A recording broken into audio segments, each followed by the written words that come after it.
Hello guys, তোমরা সকলে কেমন আছো? আর আজকে তোমাদের সঙ্গে আমি শেয়ার করব আমার সন্ধ্যাবেলাটা কিরকম কাটে। মোবাইলের সাউন্ডটা বাড়িয়ে নাও।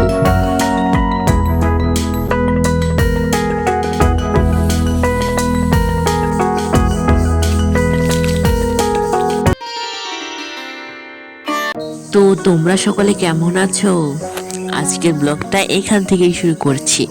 আর গোপাল সোনাদের জামা কাপড়গুলো আমার নিতে নিতে সন্ধ্যা লেগে গেছে। আর এখন আমি যে গাছগুলো আমার আছে সেই গাছগুলোকে আজকে একটু জল দিতে পারিনি, তাই একটা গাছ একদম মরার দাহিল হয়ে গেছে। এর জন্য তাকে জল দিয়ে সুস্থ করে তারপর শুটের জন্য রেডি করছি। আর তোমরা এখানে দেখতেই পারছো আমার গোপাল সোনার বিছানাটাকে আমি গুছিয়ে নিচ্ছি। হ্যাঁ, গোপাল সোনা আমার আছে, আমি গোপাল পুজো দেই এবং তাদেরকে শয়নও দিই। কে জানো গোপাল সোনাকে ছোট বাচ্চার মতন করে লালন পালন করতে হয়, তাই ভাবলাম সন্ধ্যা দেওয়ার আগে আজকে বিছানাটা করে রাখি, তারপর ঝটাপট সন্ধ্যাটা দিয়ে দিই। আচ্ছা বলো তো, তোমাদের কাদের কাদের বাড়ি গোপাল সোনা আছে? তোমরা কারা কারা পুজো করো? তো গাইস, আমি যে ভিডিওটা এডিট করছি এটা কিন্তু অনেকক্ষণ পর পর একটু একটু করে এডিট করছি। এখন যখন এডিট করছি একটা ব্লগ তোমরা দেখতে পারবে যেখানে আমি আলু তুলেছি, সেই আলু তোলার ব্লগটা করছি। আর আমি এখানে বসে বসে এডিট করছি, ঠিক আছে? যে ভিউতে বসে বসে আমি এডিট করছি সেই ভিডিওটাও কিন্তু দেখতে পারবে। এর জন্য তোমাদেরকে লাইক, কমেন্ট, শেয়ার, সাবস্ক্রাইব করে রাখতে হবে। যখনই আমি কোনো ভিডিও ছাড়ি তখনই যাতে তোমাদের কাছে গিয়ে পৌঁছে যায়, এর জন্য। আর এখানে দেখতেই পাচ্ছ তোমাদের সঙ্গে কথা বলতে বলতে আমার গোপাল সোনাদেরকে সন্ধ্যা দিয়ে দিলাম। আর তোমরা এখানে দেখতেই পারছো আমি এখানে গোপাল সোনাদেরকে খাবার দিব, এর জন্য আমি সমস্ত কিছু রেডি করে নিলাম। আর আমি কিন্তু প্রতিদিন এত ভালো কিছু গোপাল সোনাকে দিতে পারি না, যেদিন যা পাই তাই দিই। আজকে কিসমিস ছিল এর জন্য কিসমিস দিচ্ছি। আর আমি নকুলদানা দিয়েও কিন্তু গোপাল সোনাকে সেবা দিই, কারণ আমরা মধ্যবিত্তদের যখন যা জোটে তাই খাই, আবার গোপাল সোনাকে আমরা তাই দিই। আর তোমাদের সঙ্গে কথা বলতে বলতে আমার কিন্তু সন্ধ্যা দেওয়া কমপ্লিট, গোপাল সোনাকে সেবা দেওয়াও কমপ্লিট। এখন আমি তুলসী তলায় বাতি দিচ্ছি, দেখতেই পারছো।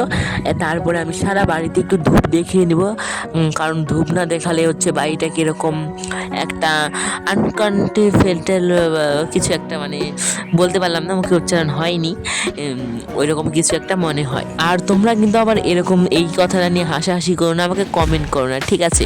অনেকের মুখে অনেক কিছু উচ্চারণ হয় না, তাই বলে যে আমি অশিক্ষিত সেটা কিন্তু আবার ভেবে নিও। এখানে কথাটার মানে হচ্ছে অস্বস্তি ফিল হতো তখন যদি আমি সন্ধ্যাটা সারা বাড়িতে না দিতাম।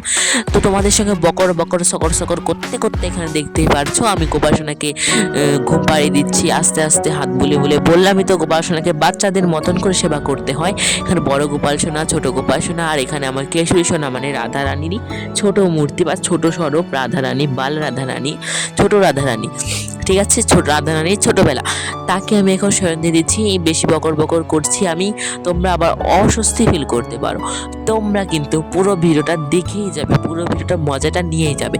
আর আমি এরকম যদি ভিডিও তোমরা আরও পেতে চাও তাহলে কিন্তু লাইক, শেয়ার, সাবস্ক্রাইব করতে হবে, ওই যে বললাম। আর আমি যে এখন গোপাল সোনাদেরকে সেবা দিচ্ছি, গোপাল সোনাদেরকে ভিডিও তোমাদেরকে শেয়ার করছি, সেই ভিডিওগুলো তোমাদেরকে ভালো লাগে নাকি ডেইলি লাইফস্টাইল ভিডিও ভালো লাগে তোমরা অবশ্যই কমেন্ট করে জানাবে। আর ভিডিওটা কিন্তু প্রায় শেষের দিকে, এইটুক ভিডিও তোমরা দেখে যাও, তোমাদের অবশ্যই ভালো লাগবে। আর এখন কিন্তু আমার সন্ধ্যা দেওয়া প্রায় হয়ে গেছে, ঠিক আছে? সন্ধ্যা দেওয়া হয়ে গেছে, এখন ঠাকুর ঘরটা বন্ধ করে নিচ্ছি। বন্ধ করে সমস্ত যে ঠাকুর ঘরের জিনিসগুলো, গাছ নিয়েছিলাম তোমাদের সঙ্গে শ্যুট করার জন্য, সেই গাছটা যথাস্থানে রেখে তারপরে টাইপর যেগুলো মানে মোবাইল রেখে ভিডিও করে সব কিছু রেখে দিয়েছি। আর এখানে দেখতে পাচ্ছ আমার মা রান্না করছিল, রান্না করা হয়ে গেছে, এখন আমি খাচ্ছি। তোমাদের খাওয়াটাও শেয়ার করেছি, আবার তোমরা বলবে খাওয়াটাও আবার শেয়ার করতে হয়, এটা কীরকম ভিডিও? তো বাই বন্ধুরা।